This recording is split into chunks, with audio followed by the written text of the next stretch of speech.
여러분 안녕하세요. 이 중에 탄수화물을 고르시오. 정답은 전부 다입니다. 여러분 제가 오늘은 탄수화물에 대해서 좀 얘기를 해볼까 해요. 탄수화물은 크게 세 가지 종류로 나뉘는데 당, 녹말, 섬유소 이렇게 세 가지로 분류가 돼요. 당은 당 분자 하나로 구성된 단당류가 있고 또 당 분자 두 개로 구성이 된 이당류 이렇게 두 개가 있어요. 얘네들은 이제 단순 탄수화물이라고 부르는데 왜냐하면 더 이상 분해될 필요가 없고 빠른 에너지 공급에 쓰일 수 있기 때문이에요. 탄수화물 나머지 두 종류인 이제 녹말과 섬유소는 이제 복합 탄수화물이라고 부르는데 일단 얘네들은 당 분자 3개 이상으로 구성이 되어 있습니다. 복합 탄수화물도 결국 단순 탄수화물로 분해가 돼서 에너지로 쓰이는데 그럼 복합 탄수화물도 결국 단순 탄수화물로 분해될 거면 둘이 똑같나? 둘이 똑같지 않아요. 차이점이 뭐냐면은 이제 되게 단순 탄수화물은 줄 게 당밖에 없어요. 에너지밖에 없어요, 줄 게. 근데 이제 복합 탄수화물은 당 말고도 뭐 섬유소라든지 무기질, 비타민, 항산화 물질, 피토케미컬 등등등등 이제 여러 영양소들이 이렇게 세트로 존재하기 때문에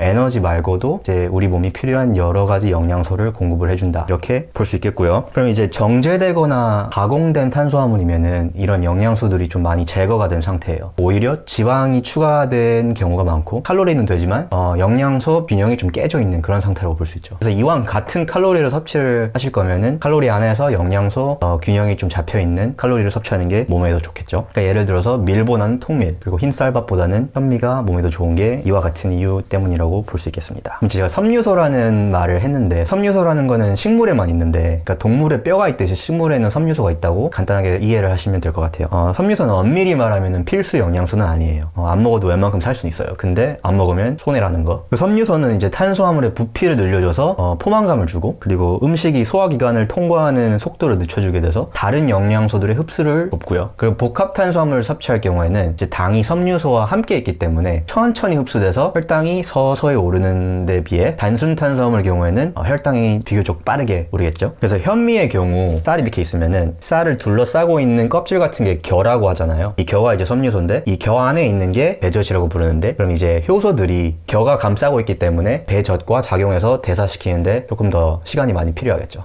그 외에도 섬유소는 나쁜 콜레스테롤을 혈류 밖으로 끌어내는 역할도 하고요. 또 섬유소는 이제 장내 세균에 의해 이제 대사되고 발효되면서 단쇄 지방산이라는 거를 만들어내는데 그러니까 얘네들은 이제 에너지로 쓰일 수도 있고 그것보다 더 중요한 건 사실 장 환경이나 장내 세포 기능에 영향을 미쳐요. 예를 들어서 장내 pH 농도를 낮추고 장내 세포 증식이나 염증 반응을 돕고 건강한 장 환경을 가꾸는 데 중요한 역할을 한다. 이렇게 이해를 하시면 될 것 같아요. 그리고 이제 섬유소를 많이 섭취하면은 이제 양질의 대변을 자주 보게 되는데 이거는 제가 개인적으로 좀 격하게 공감을 하는 부분이기도 하고요. 가끔은 정말로 내가 똥 만드는 기계가 맞구나 이런 생각도 해요. 섬유소는 음식이 소화기관을 통과하는 속도, 즉 변의 횟수가 되겠죠. 또 이제 변의 양과 또 변이 덩어리지는 그 정도에 영향을 미친다고 해요. 재밌는 사실은 우리 피부를 이렇게 땅바닥에 펼쳐놨다고 치면은 그 피부의 총 면적이 2제곱미터 정도 된다고 해요. 그러니까 1평이 채 안 되는 면적인데 그에 비해서 우리 장을 평평하게 펼쳐놓으면은 400제곱미터에 달하는 면적을 차지한다고 해요. 거의 120평이 넘고 테니스 코트 하나보다 큰 면적인데 우리 몸이 외부에 가장 크게 노출되어 있는 부분은 우리 피부가 아니라 우리 장이죠. 장벽의 두께가 휴지 한 장보다 얇다고 해요. 영양소가 좀 수월하게 넘나들 수 있어야 되니까. 근데 그 말은 영양소뿐만 아니라 우리 몸에 조금 해가 되는 물질들도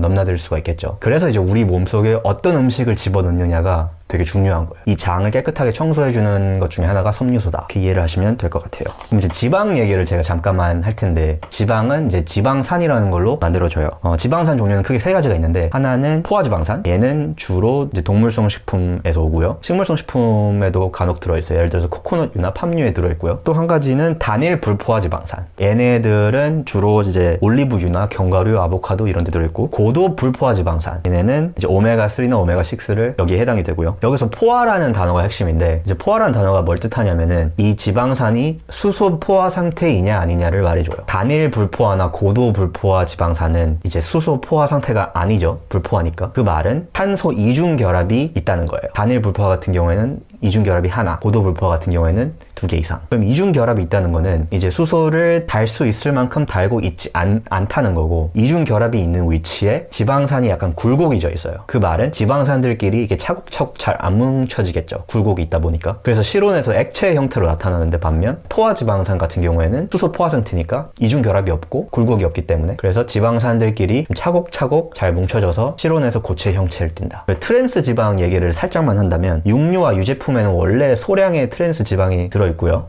불포화 지방산에 이제 수소 첨가를 해서 트랜스 지방을 만들어낼 수도 있고요. 이제 원래 액체였던 애를 이제 수소 첨가를 해서 조금 더 고체로 만들어서 실온에서 상하지 않고 더 오래가게 이렇게 할 수 있고. 근데 트랜스 지방은 이제 워낙 악명이 높잖아요. 심장 질환을 비롯해서 여러 가지 만성 질환과 연관이 되고 또 나쁜 콜레스테롤과도 연관이 된다고 해요. 그리고 미국 FDA 이제 식품의약국에서도 트랜스 지방에 대해서 안전하지 않고 곧 금지시킬 거라는 의사를 밝힌 적이 있습니다. 탄수화물과 지방을 비교했을 때 탄수화물은 1g당 4칼로리예요. 근데 이제 탄수화물도 제가 말씀드렸다시피 이제 형태가 좀 다양하기 때문에 섬유소가 좀 많이 들어있는 복합 탄수화물 경우에는 4칼로리 미만일 경우도 많거든요. 그에 비해서 지방은 거의 1g당 9칼로리 정도. 이게 포만감 차원에서 어떤 차이를 보이냐면은 이 사진을 보시면 알겠지만 같은 100칼로리여도 이렇게 달라요. 그러니까 어느 걸 먹었을 때 배가 부르겠다 감이 대충 오시죠. 그 고지방 음식은 단백질 탄수화물보다 식후 포만감이 현저히 떨어진다. 탄수화물을 먹으면 살찐다 이 얘기를 제가 잠깐 할게요. 저도 이 말을 되게 굳게 믿었던 사람으로서 불과 몇 달 전까지만 해도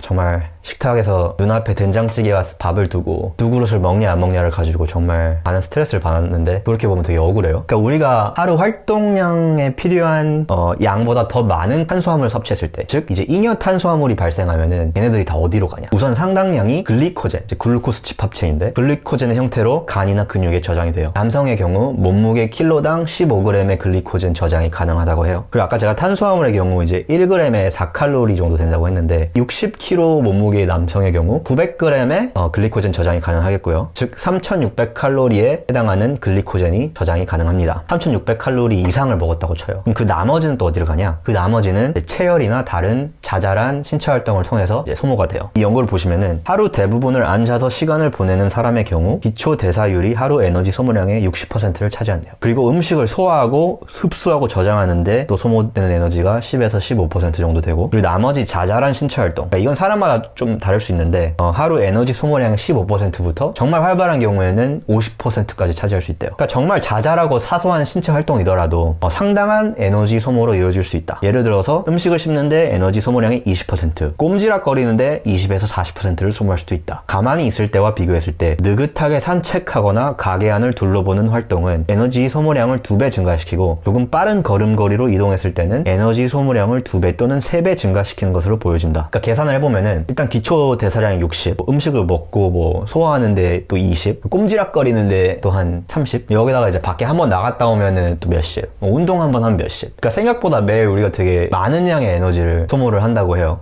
탄수화물 과다 섭취는 지방 과다 섭취와 달리 더 많은 에너지 소모와 더 많은 혈중 렙틴 수치와 연관이 된대요. 혈중 렙틴 수치라는 거는 이제 지방세포가 분비하는 식욕 억제 호르몬인데, 그러니까 이게 무슨 말이냐면 이제 탄수화물을 필요 이상으로 먹으면은 우리 몸이 에너지를 더 많이 태우고 또 식욕 억제 호르몬을 더 많이 분비해요. 그에 반면 지방을 필요 이상으로 먹으면은 몸이 그런 반응을 보이지 않는다고 해요. 그럼 이제 탄수화물 저장할 거 저장하고 이제 에너지로 소모할 거 소모하고 난 다음에 그제서야 de novo lipogenesis, 지방 생성이라는 과정을 통해서 탄수화물을 지방으로 만든다고 해요. 인간이 얼마나 지방을 잘 만드는 기계인지 한번 볼게요. 우리 몸은 탄수화물보다 지방을 더 효율적으로 저장할 수 있다. 지방을 체지방으로 저장하는 데엔 칼로리의 3%가 소모되는데 반면 탄수화물을 지방으로 저장하는 데엔 칼로리의 23%가 소모된다. 탄수화물을 글리코젠으로 저장하는 데엔 칼로리의 7%가 소모된다. 그러니까 탄수화물을 지방으로 변환하려면 엄청난 대가를 치러야 되는데 그에 비해서 이제 탄수화물을 글리코젠으로 저장하는 데엔 꽤 효율적이죠. 여기에 관련된 연구를 보시면은 여성 13명, 이 중에 이제 비만인 사람도 있고 그렇지 않은 사람도 있고, 이 13명을 세 집단으로 나눴대요.